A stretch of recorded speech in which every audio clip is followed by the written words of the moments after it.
we go, another week. Hopefully, Dan and I both have our official Post Malone merch on from the concert this last weekend. We have a suite here in Utah, and Posty launched his concert tour, and so we both went to that. You might have a hard time seeing Dan. He's camouflaged I'll move. with the back screen over here. We were talking about switching chairs before this podcast started, and we're kind of screwed either way because we're both in green. Yep. You know? So if you have a hard time seeing Dan, it's not a green screen effect. He's his camouflage hat and shirt's working very well. And Matt, our content producer, he told me don't wear green shirts anymore. And I just forgot it was a Thursday. Honestly, he told me that like a month ago. He's like, when you wear your green Kentucky Derby shirt, like you hide in the background, it's a blur. And I just didn't. And this one's the most green and camo. Color coordinate my outfit. I forgot it was a Thursday. Well, hey. Most of you probably aren't really tuning in to see what we're wearing or what we look like anyway. So we'll get into the. That's not my best attribute. Yeah, right. We need to hire some actors. At least we're real people. We're not AI. We were just making fun of some AI videos we saw that people were putting out. So maybe we'll hire some brand ambassadors to promote our podcast. Yeah, Matt. Are you worried that some AI prompts are going to replace you here soon? All right. Well, let's get into it. Today's the 12th of September, something like that. Yes, it is. 9/11 was yesterday. Yep. So. We're 2 weeks out essentially from AEP, and Dan and I were joking that this year and this rollout, and everyone's kind of still looking at benefits and comparing line items, and some of the carriers are just now starting to show. Mm-hmm. It's like a massive game of Texas Hold'em, right? Yep. We've sent SMF. Yep. We all feel like we have our two cards. We know a little bit about what's happening, and then we're like, the flop happens, and we're seeing the industry. A couple carriers are going, and then you're like, I think I'm sitting pretty. I think it's okay. Yeah, it's not as bad as I thought. What do you guys got going over there? You know? And then you're running math in your head and being like, what are the odds? What are they holding in their pocket? Yep. And then here comes the turn. And then we're going to see who's going to unroll it on the river. So shout out to all our Texas Hold'em players out there, because I think Elevance has been the last, of carriers of note, of notoriety, of somewhat of size in the industry. I think they're the holdouts. I think they're the surprise on the river right now. Yeah. So one of the things that we wanted to bring to your attention, guys, is as we've been going through a lot of these first looks. Of course, we've been talking all year long, and we don't want to belabor any of these points, but we've all known that there's a lot of SARs that are happening, and some of the carriers have been more upfront and more willing to kind of say it with their chest.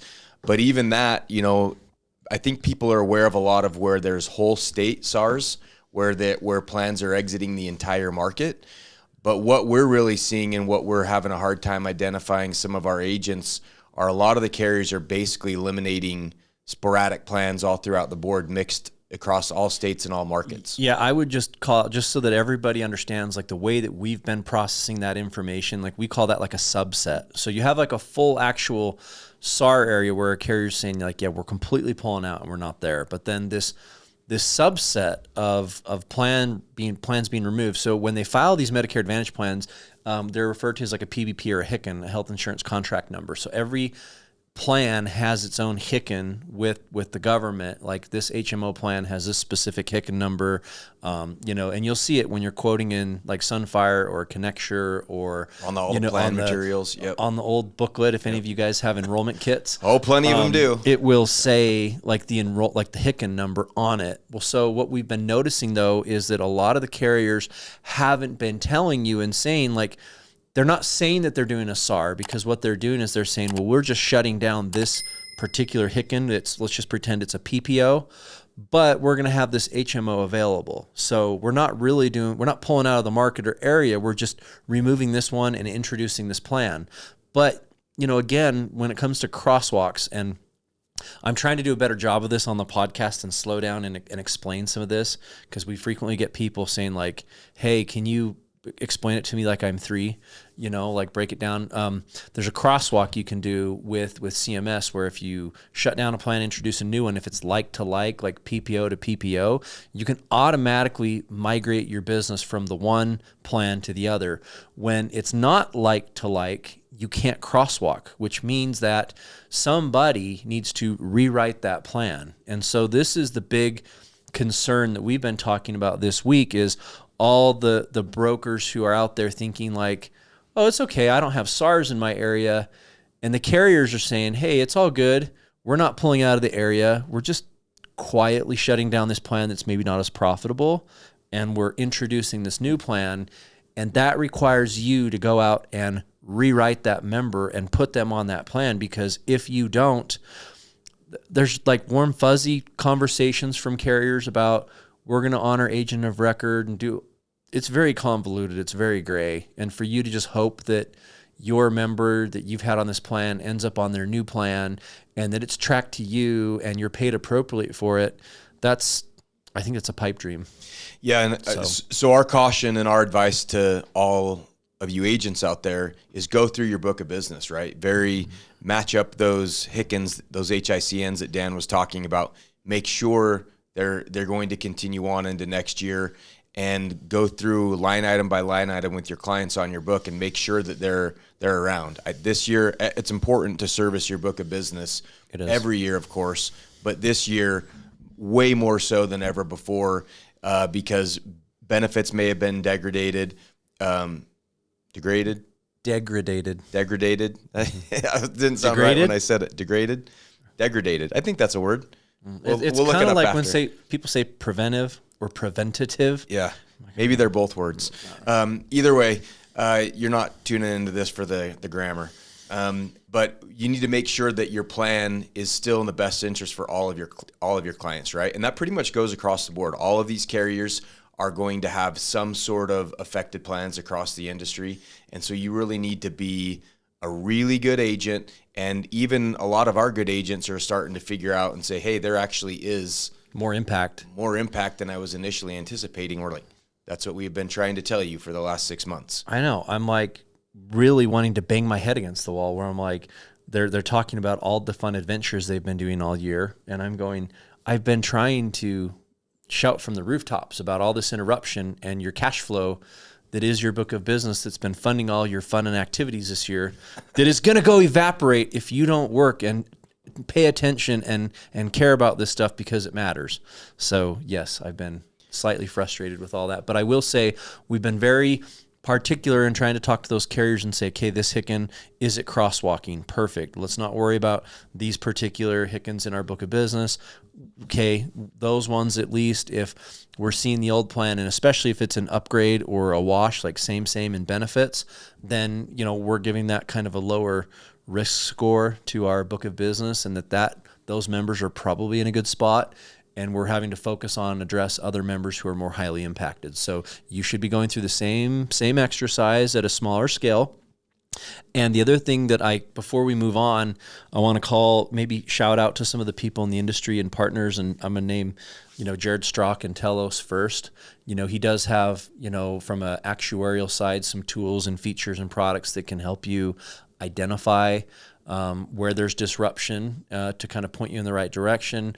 I know his new Medicare Markets Plus. Yep. That we subscribe to. Yep. Absolutely. So shout out to him. I mean, there's other products out there like through Deft Research or CSG. We've worked with Jared more on those kind of features and products. So if you want some help with that too, there are resources out there that can help you if you're completely lost.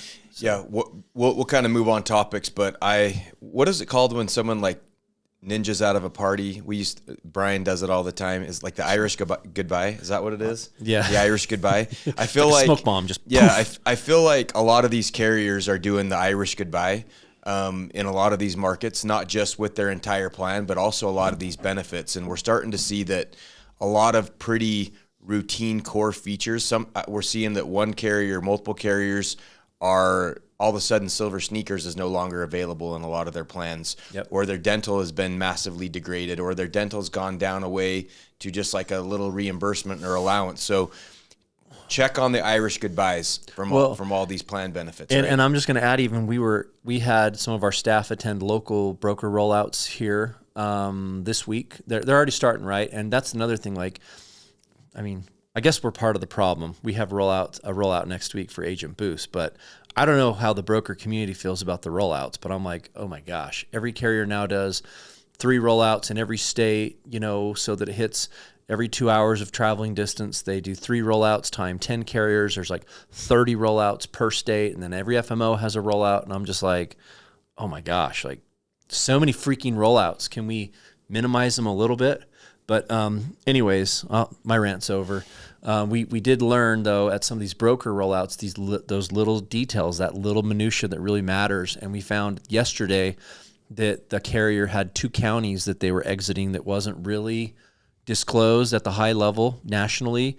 And then they came back going, oh, there's actually these 2 smaller counties that don't have that much membership. But if you're one of those brokers that works those kind of rural counties, you might have 50, 100 members impacted by it. So it is impactful, and you can, if you're not really paying attention, you're going to have to attend some of these meetings and rollouts and really pay attention and kind of piece together that jigsaw puzzle that we've been talking about. Yeah, and the other thing I want to point out with the rollouts, guys, is all of these, the tone and messaging from the top down, from all these carriers down to their local broker manager, down to you all, they're never going to give you this message with doom or gloom, right? They're always going to put lipstick on a pig, polish that turd. A lot of references. Today. Yeah, that's Sarah Palin, phraseology, from like 10 years ago. Polishing up a turd, right? They're gonna say, hey, this plan's the greatest thing in the market. They're not gonna highlight a lot of the deficiencies, right? Because that's their job, is they're selling you, the brokers. They're trying to maintain a lot of positivity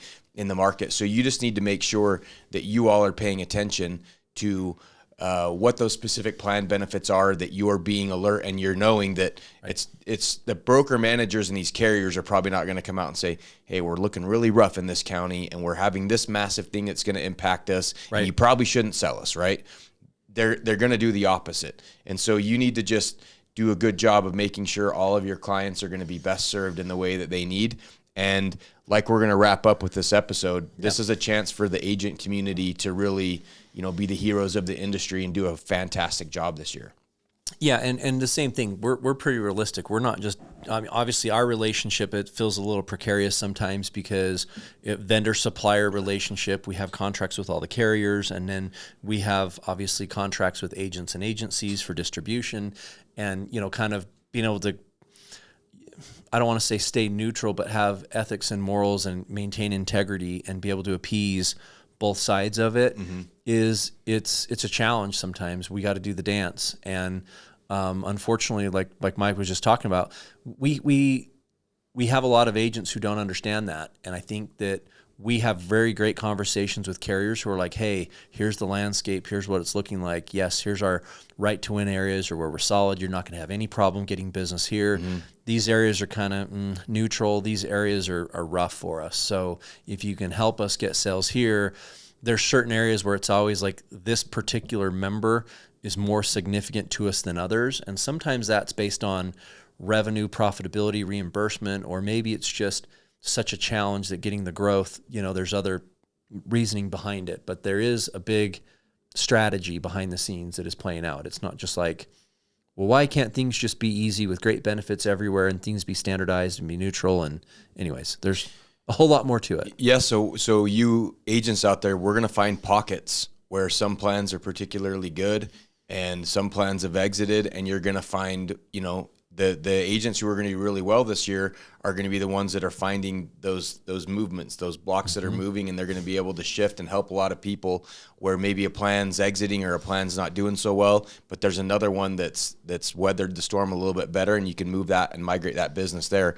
Those are the type of agents that I think are going to win massively this year. The one thing that I'm actually hoping for, to be honest, with a lot of this friction, I think I personally know of agents out there and agencies and organizations that, and we have conversations behind closed doors about this, where you've just been burned chasing benefits all the time, or chasing, oh my gosh, this plan looks so sexy, I'm putting people on this particular plan.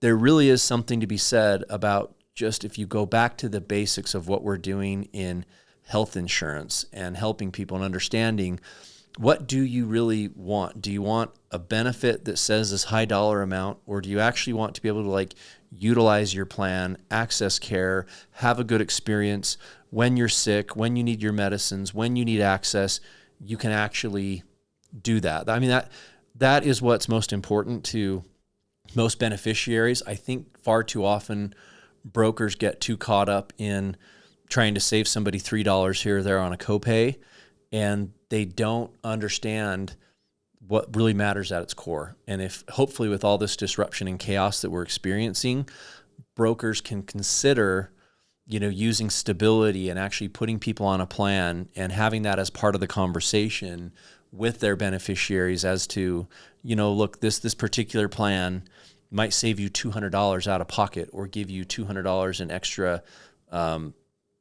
shiny object benefits. But this particular plan over here has been around in the market for 9 years and has never gone anywhere and is really stable and very consistent. What do you want to do? Do you want to jump on this consistent plan over here with no issues where I have 700 clients?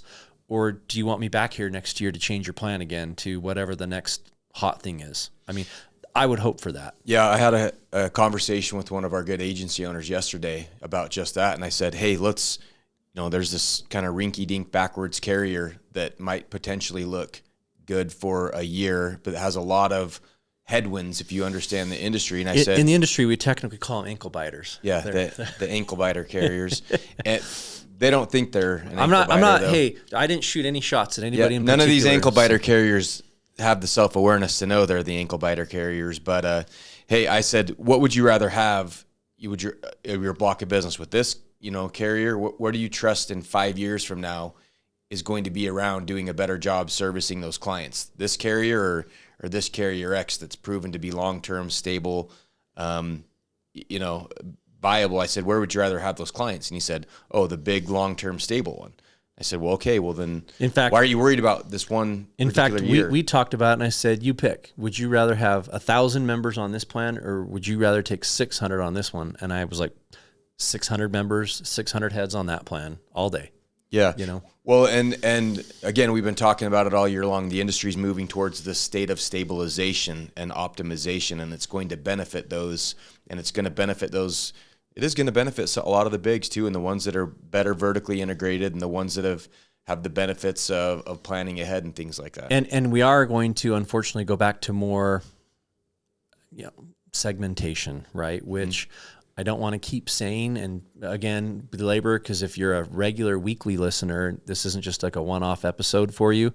We've talked about it a lot more where, unfortunately, we're going to continue to see more and more contract numbers of Medicare Advantage coming in where things are very, very, very specialized. And we already have markets with over 100 different HICANs available for somebody to enroll in. And the way the landscape is right now, we're going to see maybe a 50% increase or 100% increase in plan filings. And these carriers are going to continue to expand their offerings, and you're going to see multiple PPO options, multiple HMOs, a lot of partial D-Snips, full D-Snips, multiple different chronics based on, condition type. I mean, you're going to see these not to mention even you're seeing now delineation in multiple plans for even the MA only plans for veterans or non-veterans, and buyback versus one that's no buyback with enhanced extras. You're going to see a lot of these very detailed plans, and it's going to require more and more sophistication, more and more servicing, and more engagement from the brokers, going back to the initial theme of prove your worth, that you're valuable and you're good. And that's what I keep hanging my hat on and saying, like, look, this is because of how sophisticated this is all becoming. This is not buying the Traeger grill. Yep. This is not an easy transaction. This is not going to get any easier. It's going to get more challenging. Yeah, a couple other things that we want to highlight for you all to be aware of as you prep your final AEP stuff and get ready. There's some big changes coming to a lot of the benefits, and as we've known and we talked about, some of the PDPs are going to need to be rewritten or they're going to be going non-commissionable. Some spite cells. Yeah, I would encourage you as you go do that service work to look at adding some ancillary products, some of these hospital indemnities, some of the maybe cancer and critical illness, some of the dental policies, the DVH. Those are going to be ways to offset any income that you're potentially losing, but they're also going to be wanted, needed benefits from a lot of these carriers, more so than they have been the past years. Especially a lot of these good Advantage Plan markets, benefits were getting so rich that a lot of times brokers didn't necessarily feel like they needed to add any ancillary services or indemnities because, the plans were so rich in benefits. It's going to be an opportunity for you to help your clients get them the coverage that they want and also make some extra money in your pocket as well. Yeah, and I'm going to add to that too with some of the ancillary carriers. We have a lot of ancillary carriers that we partner with. We've had GTL on the show. We've had others. Want to give a shout out to like NCD Dental and then also to the Allstate products, because I think the ancillary carriers who are going to win are those who are integrating their actual products into the quoting platforms and the ecosystems that all the brokers are using. So I know that NCD is part of that Sunfire ecosystem. They've done that. I know that Allstate just announced they were on the Health Sherpa platform. We've been begging for a year. The more and more that these ancillary carriers can invest into the technology and the APIs and the quoting, so that the broker who's already selling like the core product, whether it be a Medicare Advantage plan, even if it's a supplement, and you're, hey, this supplement plan doesn't have, dental, vision, hearing, let me add a DVH plan to it. All of those different quoting platforms, that's where you win. Because candidly, when a broker is already having to use so much bandwidth to understand, well, which, do you get any subsidies on ACA, which metal tier, what, they're already having to keep track of so many different plans that are available to them. That's their focus. That's their core. Being able to really spend that like brain power and bandwidth on becoming also a guru with ancillary is just not something they have an appetite for. So if you can make it easy for them, put it right in their ecosystem where they do a few clicks and just tack it on. Again, you could even have a product that's inferior to others in the marketplace, but if you're there where they're doing business and how they're doing business, that's how you win. Yeah, and just a reminder, all of those type of products can be written at the same time as a Medicare sale. As a supplement or Advantage Plan, they're you don't need to set a separate appointment. So those are just ways to add on and augment, increase your income this year. And for you agency owners out there, like, of course, I always raise my hand. We'd love to work with you because we think that we're great business partners and business strategists, and we help, call centers and sub-agencies and everybody understand like their strategy and their, acquisition costs and their CPLs and really run their business as well. But candidly, one of the biggest things that we focus on now is an attachment rate when you're looking at, sales of your products. Those attachment rates to those ancillaries are a lot of times what's keeping your light on, or your profitability, or buying your lead flow. It's going to continue to be more and more critical. Well, not only that, a lot of times if you're a traditional field agent out there, we know that AEP financially is very difficult, right? Because commissions cannot pay out until January, the prior or the next calendar year. So a lot of times agents are going 3 months with little to no income or very little commissions coming in, and selling these ancillary products like the DVHs, the cancer, critical illnesses, and the indemnities. Those are not beholden to those same rules and regulations. So it's a way where you can buy yourself some runway. You can put some money in your pocket while you wait for your other Medicare money to come in. And that can be the difference between an agent that's able to make it in this business and not. Correct. So, and add on to that, that's another reason, just for people who are listening, regulators, people at carriers, other things. I think that's one of the big reasons why the HRA and the VBE payments and those other form of payments and the things that have really been scrutinized so much in the call letter this year and the litigation, everything, what they're not understanding is just going back to it all. It's like they were worried about the manipulation and the varying compensation from different carriers, but they don't understand the cash flow cycle of the business that way and how difficult it is for a new agent. And those particular initiatives, like the HRAs, the VBEs, the ancillary, those things, going back to going a whole quarter without being paid income. And then not only that, even when you do, you're starting in the business on a PMPM. Well, we still have some... The prorated commissions were prorated the other things commissions that killed suck. And then, we have these Bass Ackwards carriers, these regional, local carriers, things like that still that pay PMPM like individual plans. And, with those people paying that way, it's pretty dang hard financially to get going. And so again, I think that is more critical, because those little things that you can do to put cash in your pocket, like you said, is what gets people through and gets them to month 6 and first year and second year and keeps them in the industry. And to be honest with you, I think that it's short-sighted of people to not understand. I think I remember at the Humana National Rollout this year, they had an analysis that broker complaints significantly reduced by year 3. The first year they had more complaints from a ratio of sales complaints, like so number of sales versus how many CTMs and complaints there are. And then by year 2 it got better, and by year 3 it was great, because it really does take a period of time for someone to become very sophisticated and knowledgeable. And we all are continuing to promote to say there's a lot of value in a good broker who goes through all that pain and headache and gets through to years 3+. Mm-hmm. They're really valuable to our industry and the whole ecosystem. And we need to be doing things that can stimulate that, encourage that, produce more of those good brokers, not hiring ship counselors that are turning over constantly, going through a quick training program, quitting their jobs, not there in 2 years. That's not really helping the industry. Yeah, we had a funny comment from Stanton, one of our agency owners, that said that his client, he has a client of 8 years or a long time that's a ship counselor, but didn't feel confident in choosing a plan for herself. So I thought that was pretty. He's like, one of my clients is a ship counselor. Yeah, pretty telling, But I'm sorry, I was not. We probably have some good ship counselors out there. I didn't mean to go off on a tangent and like dig against them or anything, but I was just saying that going back to when we see good brokers and recognize what it took to get there, there was a whole investment from us as the FMO, from the local broker managers to the national carriers. Our whole industry and ecosystem helped develop that person to get them to who and what they are. Yeah, I think you made a really good point about we know that a lot of these payments that CMS tried to target earlier this year were more of a market correction to gaps and deficiencies in the compensation structure, especially initially for an agent that first year, because we all know that once an agent has a good book of business and renewals, they're pretty much they've made it through, they're doing pretty well, they can make great money. But that first year, and it wasn't always this way, especially with the prorated commissions, was about 4 or 5 years ago, where CMS allowed them, if they had even some sort of auto-assigned PDP, that they could prorate the rest of that year's commission. Right. And that was really devastating to a lot of agents getting going, because if as we go throughout the year, those commissions are prorated and they prorate that true up, it's just really, really hard financially to make enough money up front, especially if you're investing in a business, you're trying to, you have lead gen, you have bills to pay. And the byproduct of the backwards commission payments that we're doing is we're not attracting the best and the brightest in the industry.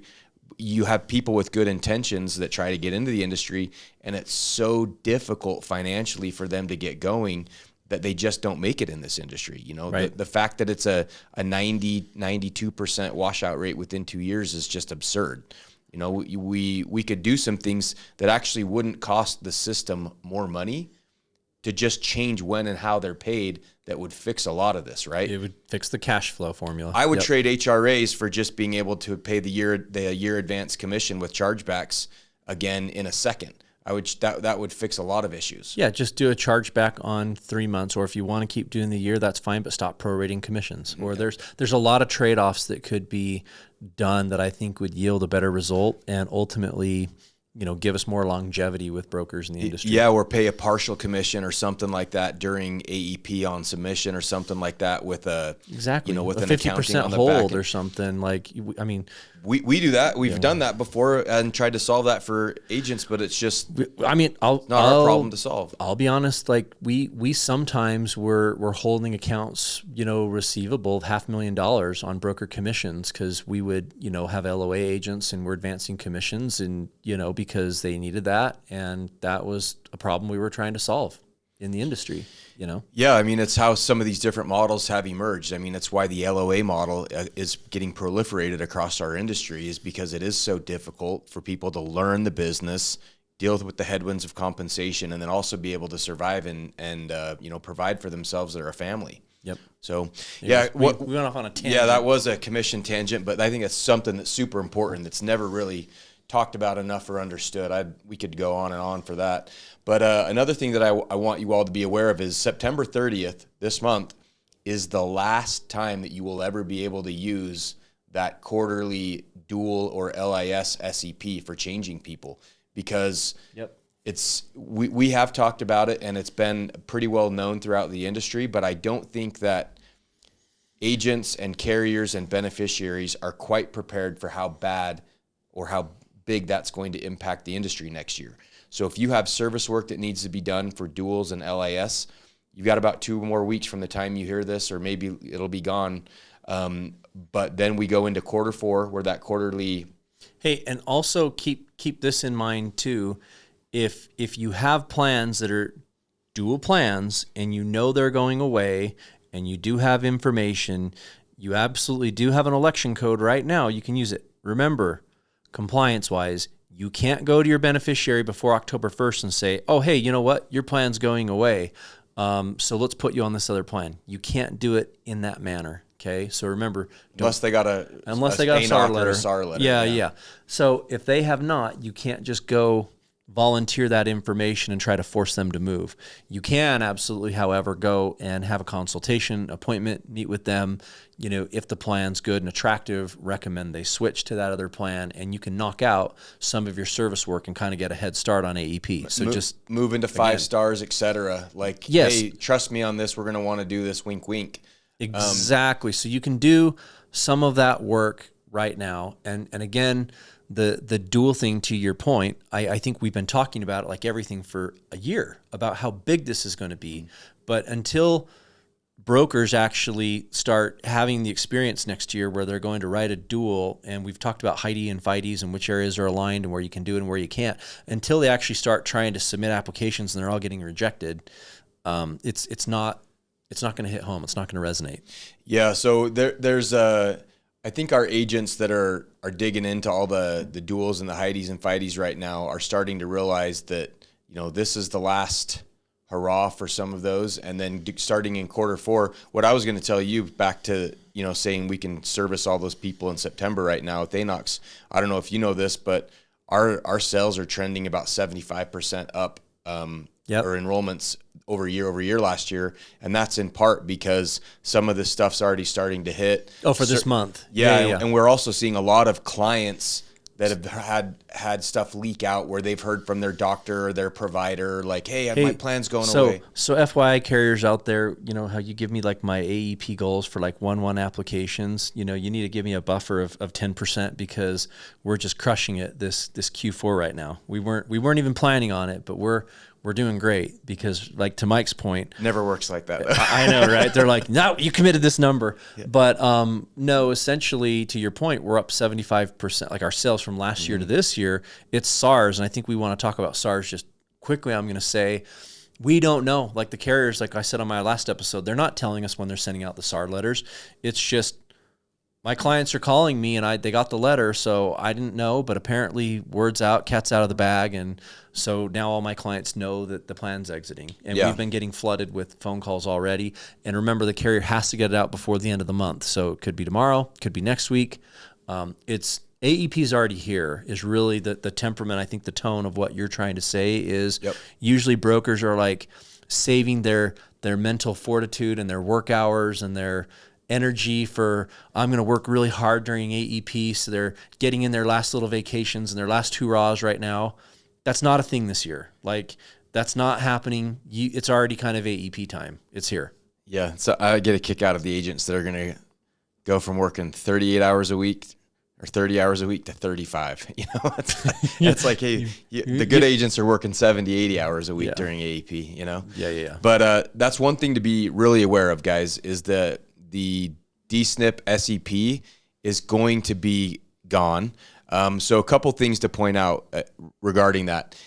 If these carriers have a HIDE or a FIDE, a highly integrated dual or a fully integrated dual, they are going to be able to use that monthly. So people will be able to enroll in that every month, but they have to be, I believe it's Quimby Plus, correct? To be able to at the state level. Every state, some of them are Quimby or better, some are Quimby Plus or better. So you typically may find some people that can be dragged into some of those, but they're only going to be the ones that have the HIDE and FIDEs. I believe there's 20 states if I'm or right around there off the top of my head, that have some sort of Heidi or Fighty, but that doesn't mean that those plans are going to have the best benefits. Well, just so you know, like out of those 20 states, like one of them's like Idaho, and their population is like not that much. We're, you know, some of these massive states don't have Heidis and Fighties. Yes. So it's going to be, if you're a person that does a lot of dual business, it's going to change things up for you. I do think that there's going to be some windfall winners where people have those aligned contracts and agents, you know, have a good relationship with those carriers, and they're going to be able to enroll people all year long, monthly into some of those plans. But the other thing I wanted to point out there is CMS actually wants to have all these aligned plans in states by 2030. So we're going to see this move towards these Heidis and Fighties and these fully aligned or these integrated plans more and more. And I'm not really sure what that means for brokers and commissions long-term, 5 years down the road for all these D-Snips, but it is a significant thing to consider now. And you really should be adding those blocks of business and those clients now, because the counter side to it is, if you're probably going to be able to retain those duals on those types of plans much longer than you had before. That's one thing that I wanted to kind of mention as we're talking about this anyway. I don't want it to ever be perceived that I'm all just, you know, pessimism and everything's negative or anything. I think what they're trying to accomplish with some of this, with the election codes, with D-Snips, is of course the instability, right? And you have that population who would change their plan all the times. You know, you're in a housing facility, the DME vendor rep comes by and, oh, you need this new Jazzy scooter with this new feature. And they're talking to somebody about switching their plan so that they can be par on this D-Snip plan to get this new Jazzy scooter. And then the next month, a different DME vendor comes by for their concentrator machine, and then they're putting them on something else.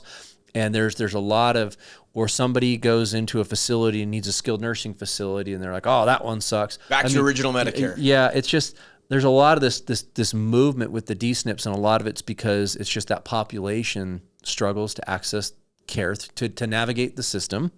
I'm thinking about the South Park episode again. They struggle to navigate the healthcare system, and they're a little ignorant to how it works. And so they're kind of, I think, preyed upon a lot to switch.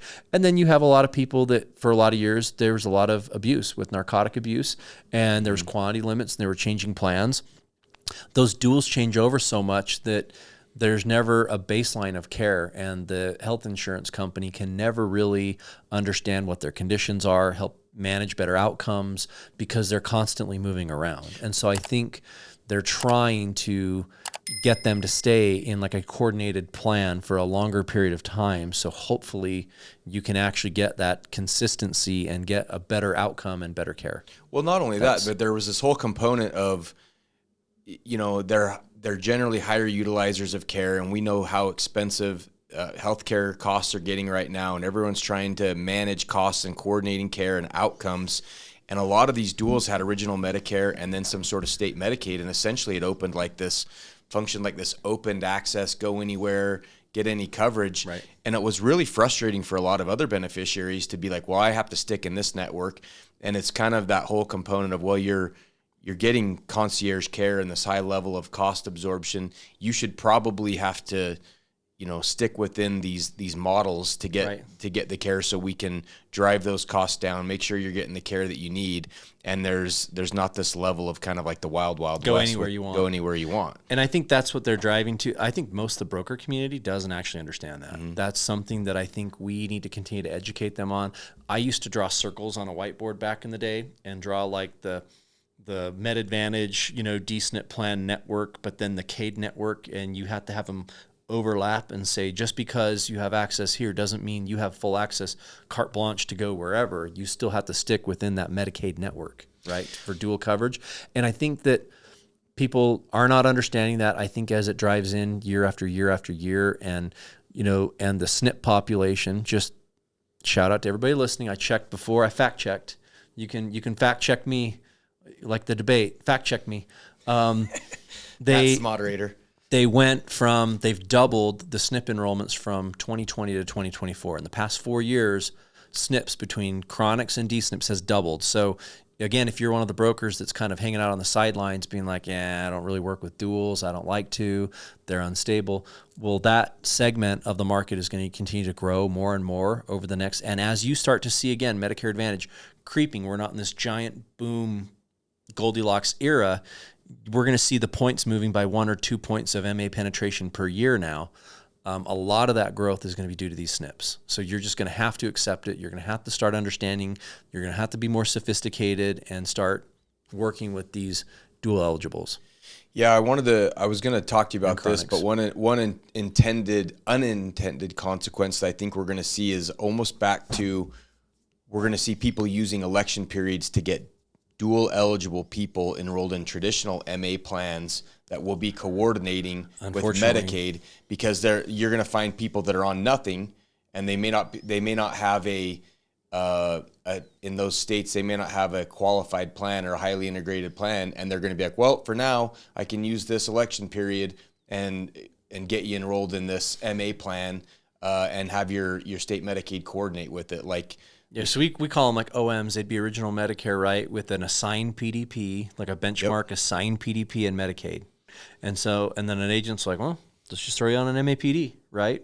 Yep. And you're going to get these benefits, and then your Kate will pick up the rest. Yeah. And I don't think, we always talk about unintended consequences, and these are downstream actions that we can see happening in the marketplace that I don't necessarily know have been thought out, or if that's a good reaction or a good solution to that, Yeah. So it'll be interesting to see how it all plays out. But I only wanted to make you aware of that. Make sure you utilize that quarterly SEP, because this September is the last month that you're ever going to be able to use it. Then it's going to move into the AEP, the annual enrollment, and none of those plan changes are going to take effect until January 1st. What is also going to happen, as we've talked about earlier in earlier episodes, is we're going to see more of a mass move towards C-SNPs. And the emphasis that these carriers and brokers are going to be putting on C-SNPs is going to finally have the emergence and the day that we thought it was 4 or 5 years ago. Yeah, shout out to Zing. You were first to the marketplace there, or, well, I shouldn't say first, early to specialize in that, yeah, and really focus on C-SNP plans. Yep, and Zing is great. They're still only going to be available in limited markets, 6 metros basically for 2025. And I do think that you're going to have some of these other carriers that have their chronics. People are going to use those, election codes year long to write those business, and I don't necessarily think that's a bad thing. I think if they're using it as a de facto dual plan, if they're duals and they're shoving it on those, I don't think that's the right course of action. But I do think getting these people who qualify on the C-SNPs year long will be a positive for the industry. Yeah, it will. And when people do qualify, for example, I was going through, I don't know if we want to dig into all this data that I was reading on kff.org, prepping for the podcast, but one of them, of course, was that, on average this year, people on a C-SNP plan, the plan received an extra like $331 per member on that particular C-SNP plan. So, typically there's some additional funding on those special need plans. So with the additional funding, they're able to provide more robust benefits or things that are specialized for their conditions. So, again, obviously, I think that's going to be a move for a lot of brokers, is to continue to identify their segments or their blocks of business who do qualify for a C-SNP.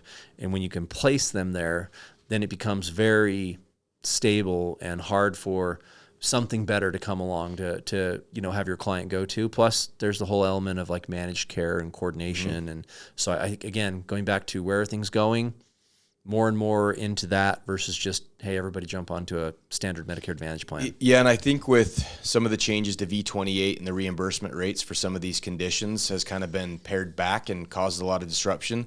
I think we're going to see that money flowing through the proper channels onto C-SNPs and things like that, because they are going to have higher reimbursement rates. So I think we'll probably see a even larger movement towards those C-SNPs as well. Going back to data, I memorized this. I will bring this up, that last year, this year in 2024, there was like 11 point something billion dollars in quality bonus payments to carriers running Medicare Advantage programs. So that's everything from United Healthcare all the way down to all the ankle biters, right? And overall, again, 11 point something billion dollars in quality payments. It sounds like a lot, but it's actually down over $1 billion from last year in 2023. So to think about having over $1 billion cut out of the ecosystem, and there's the part that people don't realize, there's now 2.6 million more people on Medicare Advantage this year. So not only was it a over $1 billion cut, but translated across the landscape of 2.6 million more members as well. So it's more significant than people think. And that all goes back to the years of COVID where, things were loosey-goosey, policies in place, things weren't being, checked as far as like the STARS and HEDIS measures, and there were higher on average star ratings. So now this year it dropped from over 85% of people were in a plan, a Medicare Advantage plan that was getting a quality bonus. Now this year it's like 72%. So there's about 13% of Medicare Advantage beneficiaries who are now not on a plan getting quality bonus payments, which will reflect in the overall benefit offering and profitability and everything else. So that's, again, it's significant. The STARS stuff, HEDIS, CAPS, all those things are going to be critical. Special needs plans, as the belt continues to tighten over these next couple of years, it's going to be kind of like threading that needle and just finding those plans that actually work in the marketplaces. Yeah. Yep, that's a good point. One final thing before we kind of wrap up is, if you want to have a successful AEP this year, agents, you need to be able to explain intelligently the Inflation Reduction Act and the changes to Part D. Oh, are you talking about the broker we were talking to the other day? It was like, what? All of them, now it's going to benefit some people, of course. So you need to be able to explain and identify those who it may possibly benefit. And then you're also going to really need to be able to explain to other people why maybe their Part D premiums are going up or why their deductibles are going up and they may be overall affected. And you need to be able to handle all of those consumers. But it's going to affect every Medicare beneficiary this year is going to be affected by that. And I think a lot of agents are aware of it surface level, but they have not really dug into it to the level that they need to be able to talk to each consumer about and how it may affect each individual Medicare beneficiary. Yeah, no, so absolutely. Do your research on that. Make sure you can intelligently speak on that. And then we just wanted to wrap by, we've been talking internally a lot, kind of behind closed doors, about some of the pressure that's been on the broker community this year, the FMO community. And this is just kind of a plea out there to, show our worth as a community for brokers and agents, because I think that with all the changes and all the catastrophe that we're seeing with people that are going to need help, I think really the brokers, the FMOs, the agents out there are going to be the ones that can save the day and can really, do a good job of proving how valuable this external distribution model is to the carriers, how valuable the broker distribution is towards the overall ecosystem with Medicare, and how intelligent the broker and FMO community is. And Dan and I have kind of sidebar conversations with a lot of agents and agency owners and go, hey, you need to look past the surface level on some of these decisions and some of these carriers that you want to work with.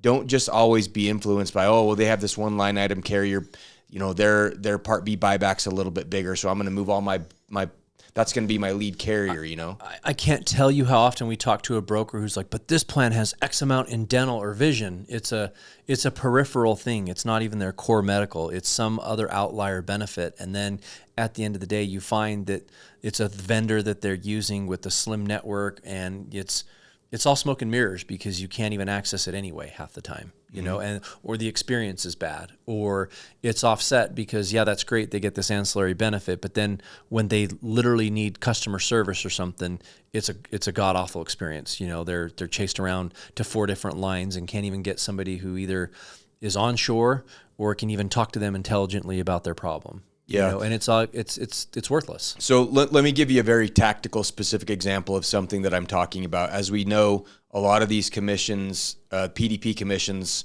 are non-commissionable, famously WellCare on new and renewal. But a lot of these PDP carriers have a non-commissionable plan. Yeah, Aetna is not commissionable, and then Humana's lower premium plan is not commissionable.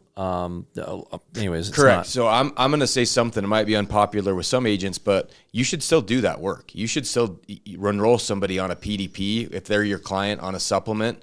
You should not just tell them, hey, go enroll in healthcare.gov or go whatever, circumvent a broker, go to a SHIP counselor, because what's going to happen then is CMS is going to use that data to prove the point that you are not valuable to the ecosystem. And if you are doing a good job, you should know that you're going to do a better job helping that beneficiary navigate that than the website would do anyway. And you should also take that opportunity to do what I said earlier in the podcast. Ancillary products. See if they have any other needs that they want to feel comfortable with, that you can make some cash to offset that in. But if a lot of you are out there, well, screw that. If I'm not getting paid my $3 a month on that PDP anymore, then I'm not going to do that work. It's going to get worse for you. It's going to get worse. You want to over-index and show your value more than anything. And the carriers are also going to have that data too. They're still going to know what percentage of their enrollments are done via broker and which percentages are going to websites or cms.gov or healthcare.gov. So don't slit your own throat for the future. And if you have some of these local carriers too who are very anti-broker or they don't value you as well, as long as you're not harming, always do what's right for the consumer. Always do what's right for the beneficiary. But if you have one that's broker friendly, that's working with you, that values our channel in the ecosystem, and one that doesn't, write the one that values you. Right. Write that business and show. And what Mike's talking about is there's carriers who are like, we don't need to use FMOs because we'll circumvent and we'll do it ourselves. Oh, we don't want to pay the broker full. There's still carriers out there who are not paying the full even FMV. There's carriers out there who are not paying you for value-based enrollments. There's carriers out there doing all these things. And if you're proactively choosing to work with all those carriers, you're just validating their use case, so to speak, and you're just giving them more ammunition to say, see, we don't need to do industry standard things and play by the rules. We can create our own rules, and we don't need this distribution channel. Correct. So, and on the flip side of that, think how much if we over-index, and the ones who are broker-friendly, there are carriers who are extremely broker-friendly, who the vast majority of all of their enrollments are done and performed via field agents and external distribution. When they kill it this year, like I know they're going to, it's going to prove out that model and prove the value of our channel and of what we do and our use case and our usefulness. And so I want you, again, these are the type of things and concepts and critical thinking things that you all need to evaluate each in your own local ecosystems. And as you're placing business around the country, are you, number one, always do what's right for the consumer. Always do what's right for the beneficiary. We've all done work for free where we weren't making a commission, and a lot of times, sometimes the best thing is to just walk away and know that that's going to reciprocate or come to you in a future way. But you should be forward thinking with, what does this carrier, does this partner value me and what I'm providing to the ecosystem, and do I want to help them grow their use case for or against me and our channel in the future? Very true, right? And I think that's a big, powerful message, not trying to say it, but yeah, if you're not feeling and seeing and sensing the pressure, so to speak, that's being pushed downward into our industry, like, you're never going to. It is here. The time is here. I guess this is the rallying cry that we all do need to start standing together and reward and work with those carriers as much as we possibly can. Yeah, and just to wrap it up, if you want to add that value, you need to be a valuable agent. You need to be educated. You need to be able to do all these things that we're talking about and explaining to these consumers, and you have to add value. And ultimately, that's what will win out, right? Is knowledge in the industry, skill sets, abilities, hard work ethic. If we just kind of, throw our hands up as a community and get kind of slowly rickrolled, slowly kind of peeled out of the industry, that's going to be because we were not adding enough value as a community to the ecosystem. Yep. So there's going to be lots of great opportunity for you agents ahead. Like, subscribe, comment, ring the bell, all the stuff that Matt wants us to hey, do. And are we streaming our kickoff at all next week too? Yes. So if you're listening to this on Monday, we're we're probably going to stream our Monday morning sales meetings as well. So if you just kind of want to usually hear me give a random motivational thought and some industry updates, we're going to open those up. They'll be streamed on our YouTube channel for subscribers. Well, I think the reason the reason I brought this up at the end of the kind of like late at the podcast, we were already like starting our sign off. But what I was saying is that we've realized that we're gatekeeping a lot of the trainings, the actual content that we're creating behind the scenes just for our agents. And so we're going to start to maybe open more of that up and make it more visible and more accessible to more of you. We are still going to gatekeep some of that to subscribers only or to our own internal agents, but we're kind of giving you more of a peek behind the curtain on some of the things that we're doing. Certainly because, again, I hear all the time that people love our podcast. They listen to it. They learn a lot from it. It's valuable. And that's probably only 1/10 of what we're really actually doing. Mm-hmm. So, hopefully we're giving you just a little more there. So again, going back to it, if you want more and more and more, the next level of it is subscribing to our channel. The next level of it is coming to some of our events, and we'll have some events next year. And the last one is obviously being one of our agents. So depending on how much support and how much engagement you really want, that's kind of give you an idea. So, alrighty. Now we're done. Peace.